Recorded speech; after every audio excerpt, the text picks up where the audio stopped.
बारामतीमध्ये महागाई, इंधन दरवाढ आणि कांद्याचे घसरलेले दर यासह विविध प्रलंबित प्रश्नांवर शरद पवारांच्या राष्ट्रवादीकडून निषेध आंदोलन करण्यात आलं। युवा नेते युगेंद्र पवार यांच्या नेतृत्वाखाली हे आंदोलन करण्यात आलं। बारामतीतील प्रसिद्ध 3 हत्ती चौकात एकत्र येत कार्यकर्त्यांनी महायुती सरकारविरोधात जोरदार घोषणाबाजी केली। वाढत्या महागाईमुळे सर्वसामान्य नागरिक होरपळत असल्याचं म्हणत हे आंदोलन करण्यात आलं।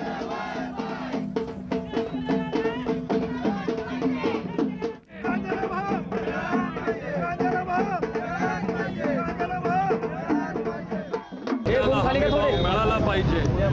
डिझेल आणि पेट्रोलचे रेट वाढत चाललेत, वाहतुकीचे दर वाढत चाललेत, खताचे दर वाढत चाललेत, पण कांद्याला अजिबात भाव नाहीये।